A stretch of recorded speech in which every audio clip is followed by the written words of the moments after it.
All right, welcome everybody to the comic panel. I'm Cody. I'm Talon. I'm Jacob. And I'm Shawenta. And today we are covering King in Black, written by Donny Cates, penciled by Ryan Stegman, inks done by J.P. Mayer and Ryan Stegman, colors done by Frank Martin and Jason Keith, and lettered by Clayton Cowles. Mm-hmm.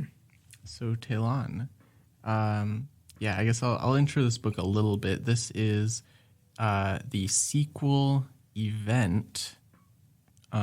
You last picked Absolute Carnage, and it has to do with the Marvel symbiote universe. Mm-hmm. It's not a real term, is it?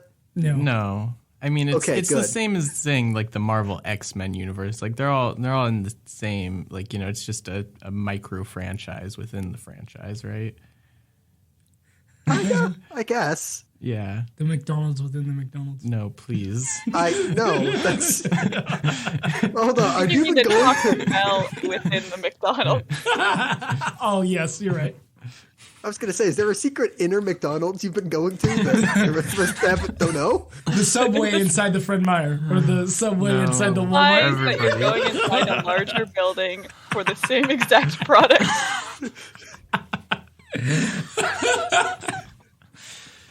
Oh, this episode's off to a great start. Thanks, everybody. You're welcome.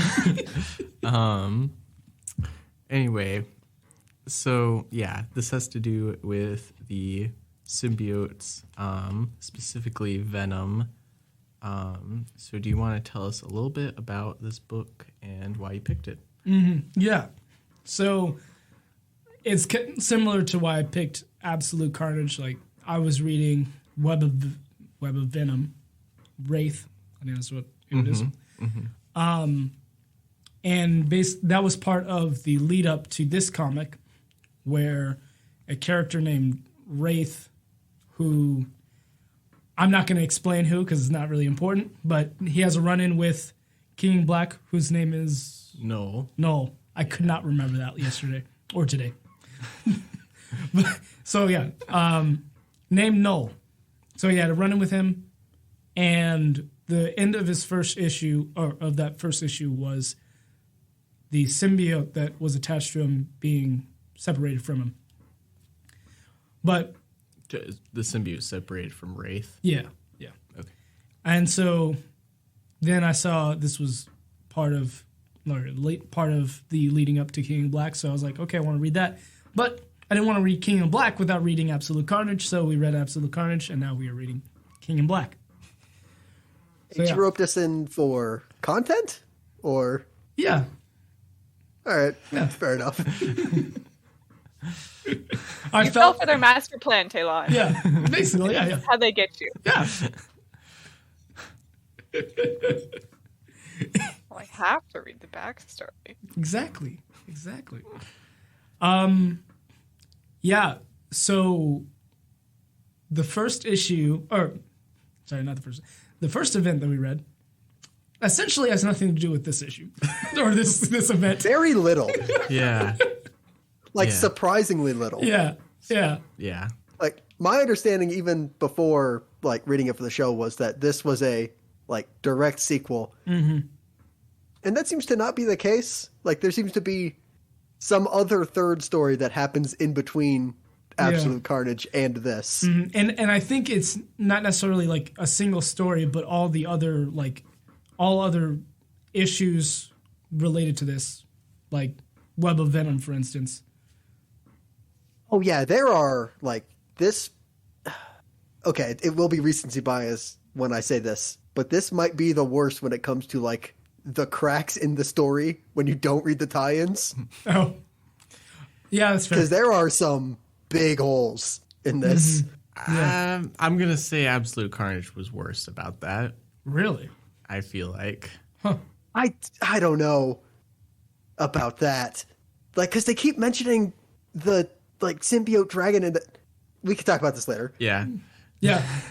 Okay, so to summarize this main event, Eddie Brock, prior to this event, informed the Avengers, hey, Knull is coming. And that was actually like 3 weeks before this event. At the ending of Absolute Carnage, all we knew, like, Eddie was like, yeah, no, we're all good. Everything's all copacetic. And so, obviously he was lying.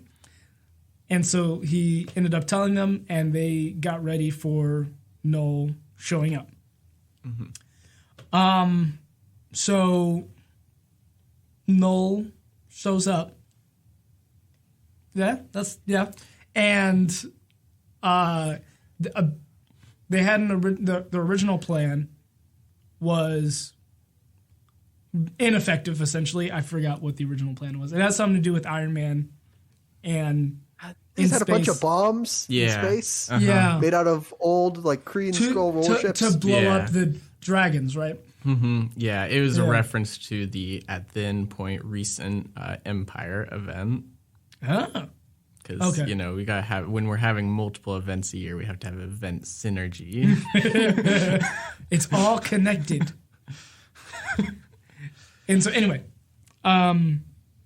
so yeah, they try to blow up the dragons thinking that would work. It didn't. Knull shows up. Some of them. Like, what they say, like 10%? Yeah. No, like 100 of them. Oh. No, well, it's still some.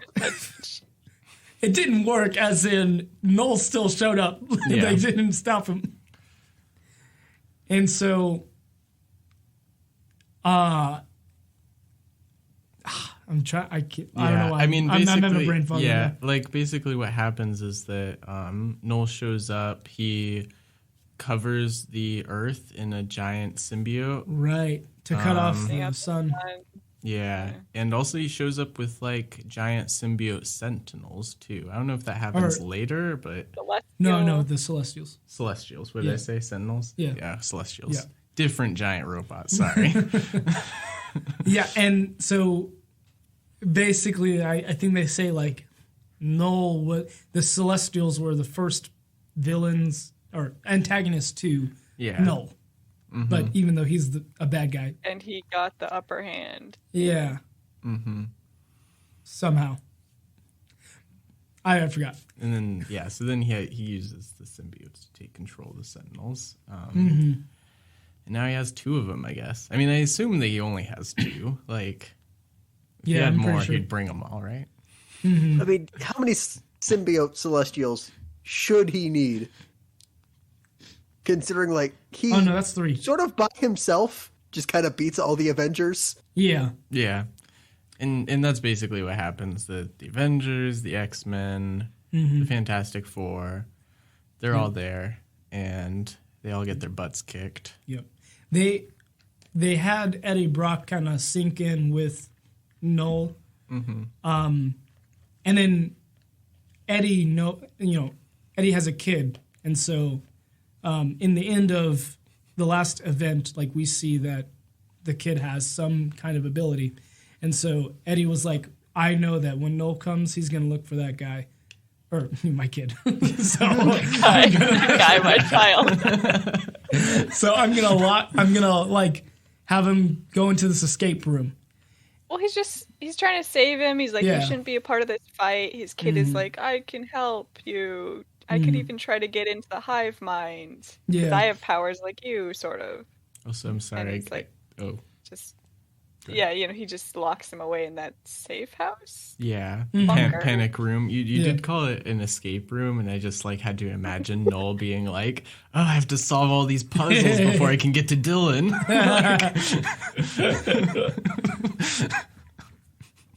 Dylan can't Would that have leave made a more way, interesting right? story? No. Okay, that's good. So then the Avengers pull out their big gun, which is Sentry, and he completely destroys, kind of like Captain Marvel in Endgame, completely destroys a Sentinel just by like flying into it. The Celestial. Celestial, sorry. Yeah. And then kind of like tries to take up Knull into outer space, but no, that doesn't work. Knull gets the upper hand and splits him in 2.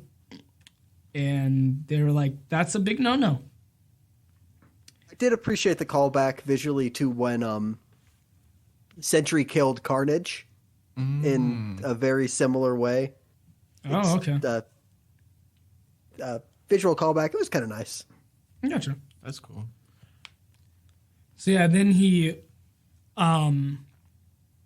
takes Eddie's. So Eddie Brock is like, oh, he clearly must want me. He wants Venom. Mm-hmm. So he offers himself up, but Knull's like, actually, I'm looking for the other Brock. And Eddie's like, oh, no, take me. And he's like, nah, I'll just take your symbiote and then throw you off a really high point. And yeah, he does that. Eddie dies, and now Knull has the control Eddie of the symbiote. doesn't die. He does. Yet. Well, Sort of. He's within an inch of his life. Like They drag him to like Reed Richards' place, right? mm-hmm. yeah. Come up to a bunch of stuff, and then Iron Man's like, the only way I can make him survive is by having another symbiote attached to him. Yep. So he takes control of a dragon. Yep. Okay. But it doesn't work. I don't know why. It seemed like the symbiote, when it tried to bond with Eddie, was like, no, I want to kill everybody else.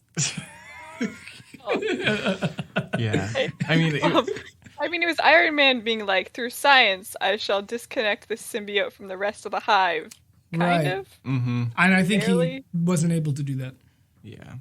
But then... I mean, he did kind of, because he does ride that dragon later. Mm-hmm. Okay, later. Yeah, well, he's later like, he does, yeah. it seems like it got better. Like he worked on it more. No, I think that it required Dylan's powers somehow. So, like, when that symbiote went to, I guess, attack everybody, like, Dylan just kind of, like, whooshed it away. Like, go away. And then it died. That is his powers. Well, no. I thought that it disconnected it from the hive, but at that point, Eddie was dead. Well, yes, it did do that. But what happened was, like, the symbiote was kind of, like, on, like, I don't know how to describe. Basically, the symbiote was on top of Eddie. Right. And then Eddie his son, out as like, they were trying to bond. And Eddie died in the process. but what happened was that he, like, whooshed away the symbiote that was on top of him. Uh-huh. And right after that, that's when he died. Well, yeah, but you said that the symbiote died. Yeah. But Symbiote didn't die because they use it again later. yeah. Oh, well, okay. Yeah. That Yeah, expression, maybe the whoosh was not communicated effectively. maybe. Yeah. And then So then turns out that when Knull defeated all the other Avengers, he didn't just, like, kill them, he made them part of his horde. Yeah, because killing them would just made too much sense. No. And Yeah, also, yeah. we don't get the cool-looking Venom redesigns. That's fair. Get stabbed so badly, but they're fine. Yep. And then Thor shows up, and then Knull's like, "Oh, come on! Like, I took care of you already." In what was that, like? A long time ago. yeah. Yeah, because it's like for the whole first issue, it's like, okay, we know lightning is the 600. only thing that harms these symbiotes. So we need everybody who has lightning powers, which apparently is Storm and Thor. They're really the only important ones, Yeah. I guess. Where's Miles? Miles was in the last event, and he was useful until he wasn't. Where's Miles? Get Electro on like a weird Suicide Squad deal. Like you gotta like try at least. Get the Thunderbolts in. Well, I don't know if he's a Thunderbolt. Thunder-based powers. Yeah. No, that's not how that works. Well, no. Thor just wasn't there. I thought that Electro would, with that idea, Electro would have been part of the Oh, Thunderbolts. okay. Okay. Yeah, maybe. Yeah. But then it's like, yeah, whole first issue is where's Thor? Where's Thor? We need Thor here. Does anybody know where Thor is? Right. And then he shows up, and it's cool for a couple pages. Yep. And then with the God Butcher, well, okay, no, Gore's the God Butcher with the Necro It's the Sword. Necro Sword, Yes. Which which is a dumb name. which Knull created, and then Gore Which is somehow also dumb. used and killed Thor with it. Well, stabbed him. I was going to say, you say killed. And I thought he was killed as well. Yeah. But then, and this is something that should be addressed properly in the stuff I don't like, Thor just shows up later, like completely fine. But then they talk about, I think this is when they talk about the source. Oh yes, they talk about the God of Light as the only person that could defeat Knull. And and then Silver Surfer shows up. Yep. Silver Surfer shows up, but he's like also covered in a symbiote. Maybe he's dark colored, and then he's like not dark colored, and that confused me. Is he just reflecting the symbiote? I got confused by that too. I mean, I thought he was just normal, but I don't know.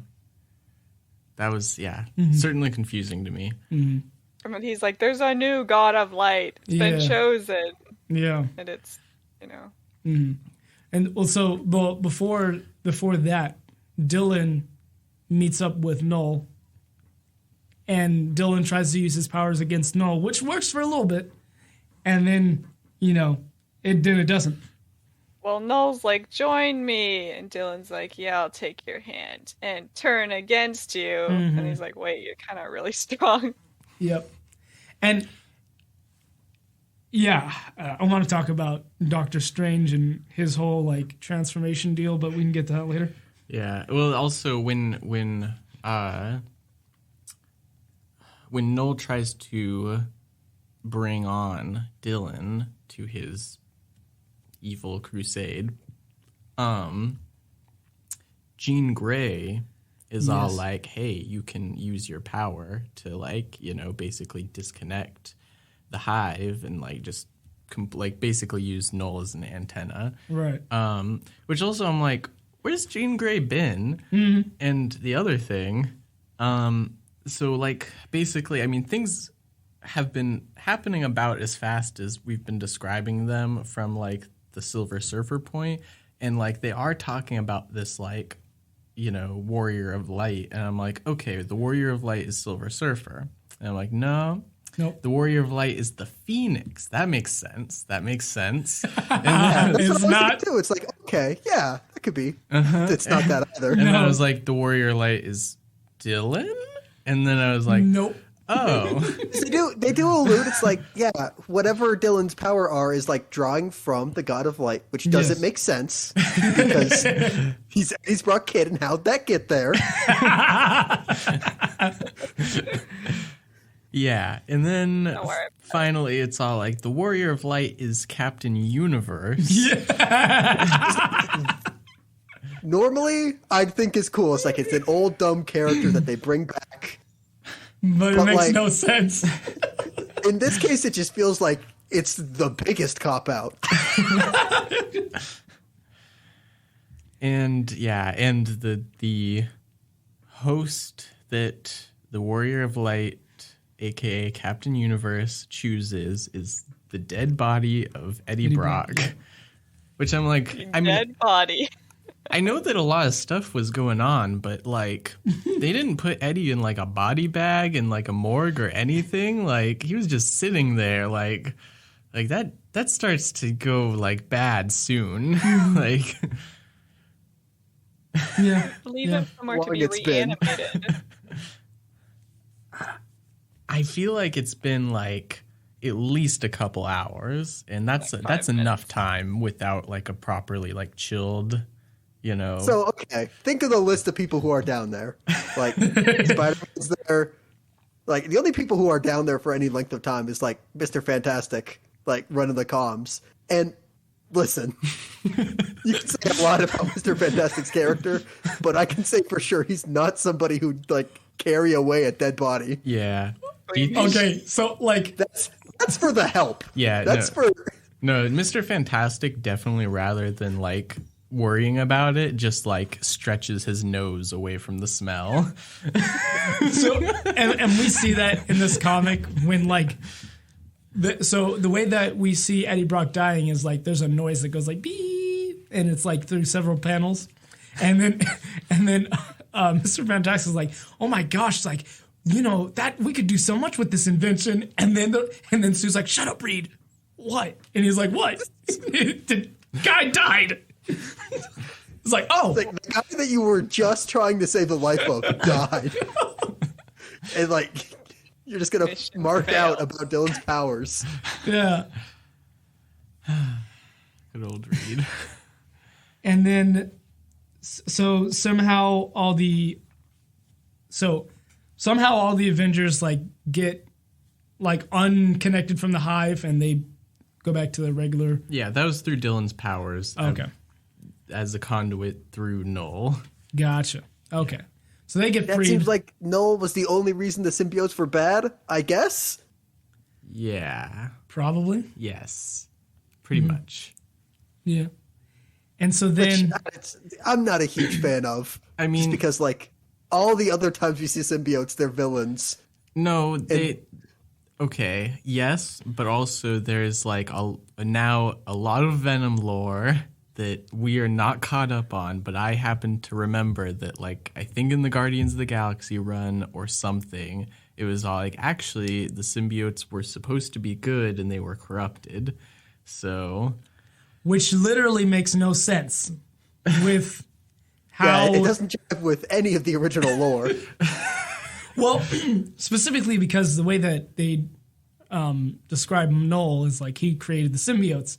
Why would somebody who's evil create something that was meant for good? I thought the symbiotes were created to defeat him.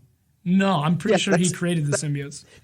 I mean, that's some of the backtracking that goes on in this book. It's like, oh yeah, Knull wasn't actually the god of the darkness. The darkness was there before. Yeah. And then he just showed up. Yeah. It's like, he's not really the big bad. It's like, you can't, like, alter the post-canon to make him make all this cool stuff like the symbiote dragon and Grendel and the Necrosword, but then also say, but there was more stuff that was before him, though. Yeah. The main problem with that, right, is like, it's like, oh my god, this is the hardest thing we've ever had to defeat, and you know, how are we going to win this? And then afterwards being like, well, actually, it kind of wasn't that bad. It's just a dude. It really wasn't that bad, honestly. But I don't know, we could talk about that and stuff I don't like. Yeah. So then Venom shows up as Captain Universe. What do we call him? Captain Venomverse? No, please no. Definitely just... Captain Venom? No. It's just Captain Universe. Like, he doesn't use any Venom powers. Yeah. Oh, okay. Well, I mean, he Universe. looks like Venom, though. He's wearing the skin of Venom. Okay, but it's like when Spider-Man had the Captain Universe powers. Like, he kind of stopped using all his Spider-Man powers. He just used all the Captain Universe stuff. Oh, wait, is that his, like, cosmic suit? Yes, oh, okay. Yeah. Oh, okay. I didn't know that. Yeah. Cool. It was like a slower transition for Spider-Man because he didn't really know what happened to him, and so he was like, "Wow, I can make like large objects out of web and like control them." Okay. And then slowly he was like, "Actually, I can do a lot of other stuff. that doesn't matter." I don't need the web swing. I can just fly. Yeah. Right, yeah. Okay. And so then when Captain Universe enters the scene, he takes Mjolnir and Silver Surfer's board to create this giant axe. Yeah, which also the Silver Surfer's board apparently can turn into a sword now. I don't know. I think that's been a thing. Oh, okay. I've never seen wrong. that. Oh, right. Okay, that was separate from what this. Okay. Yeah. Right. And so yeah, Captain Universe. Can you say handily defeats Knull? Oh yeah, the book might as well just end. Yeah. It might as well just be like Captain Universe goes into like Eddie Brock's body, page turn, end of the book. Like that, you might as well not bother. Because basically he first destroys a Celestial that's controlled by Knull and then kills Knull by honestly, like, I guess ripping out all the symbiotes is what it seems like, leaving behind a husk. Yeah, I mean it is a visual, similarity to Absolute Carnage. Or Yeah. was it No, maybe actually that just happens a lot in this story and that one, That's where fair. the symbiote just gets gonna ripped say, away. Well, also the web of Venom too. Oh wow, yeah, okay, that's just what getting a symbiote ripped away from Yeah. me looks like, and they like that shot a lot. But basically, Captain Universe then flies Knull into the sun because, yeah. Yeah, he just gets because Adam. God of didn't light, a lot of need light. to do. just hit him with the axe. Yeah. A couple of times. Like, you don't have to go all the way to the sun. But when you destroy something, you need to destroy it completely. No, he's like, this probably won't stop anything from happening, but this is on behalf of Dylan, who's not dead, by the way. Right. Yeah. Yes, he survived. And so then all the symbiotes are like, yay, we're free, I guess. Like, We're good now. yeah. So the symbiotes look like regular people. Because maybe I'm looking at the vampires. I'm looking at the vampires. Never mind. Okay, so that's a thread that we didn't include. Oh yeah, there's the whole like middle issue of the book where it's just like Tony Stark rolling through like all the warriors we need to assemble who do nothing. Blade being one of them. Yeah. Blade enlists the help of Dracula and his army of vampires, who apparently have started living in Chernobyl, Ukraine. Yep. I mean, we're not using it. So They're like, long live Chernobyl. But don't worry, it's okay working with these guys because keep in mind, the whole Earth is wrapped in a giant symbiote. There are no sunlight getting in. Yeah. Vampires are all walking out. And so then when Knull is defeated, all the symbiotes go away, sun is allowed to come in, and all the vampires just poof. It's okay, though, because they were planning on turning on Blade anyway. Yes. Because they can. Yeah. Yeah, that's not the only faction that seems to do nothing. Like, Namor just shows up to smack talk Reed. Yeah. Like, Kingpin is also there to enlist the help of... I forgot as well. Like, all the New York supervillains. Which, because, yeah, despite this being a worldwide event, most of the fighting just kind of happens in New York. Mm-hmm. Yeah. Also, Other than, like, the one part in Chernobyl that we talked about. Yeah. Yeah. I do have to say, too, like, they evacuated New York, and that sounded like it was effective in saving lives, but people definitely froze to death. Because there's no sun. No sun. Yeah. That's fair. Although you wouldn't see it because nothing got frozen. Yeah, I mean... You wouldn't see it because I don't, like... There was no after effects of anything, to be fair. Yeah, that too. Also true. Mm-hmm. I was going to say, like, yeah, I don't think we see that many, like, civilians around or, like, people who aren't, like, immediately involved. Yeah. No, that's because the evacuation was successful. But... Well, yeah, but, like... The whole Earth. I was going to say, to where? Yeah, I mean, I meant in New York specifically where the story takes place. Yeah, they can't... and that was my point, that, like, people... Like, the symbiote getting covered by the Earth, like, that isn't good for people. Right, yeah. Opposite. So they defeat Knull, go back to Earth. Turns out a piece of Knull is in Dylan, which makes no sense because also its powers draw from the God of Light. How can Knull be there? But, hey, pulls out that piece of Knull and then crushes it. It's fine because we'll take care of it within one page. And so Captain Universe is like, all right, Eddie, yeah, you are free to go. Also, I've healed you. My job as a Deus Ex Machina is done. Oh wait, sorry. He brought the Venom suit back. Yeah. That also happened. Which, like, also... Okay, no, we'll talk about that later. And so then he flies away because somehow Venom got wings. I know it's an earlier story, but I don't know where it was. And yeah, that is the end. Oh yeah, because Venom is now the King in Black, even though he's not really the one who defeated Knull. It was the God of Light. Universe, so would it go to the person that the Captain Universe was like controlling? It doesn't make sense. Well, I mean, I guess it's probably it's like, I mean, I know we've like unearthed multiple logical fallacies in this book. But there is some consistency where Knull was just using the darkness in order to become the King in Black.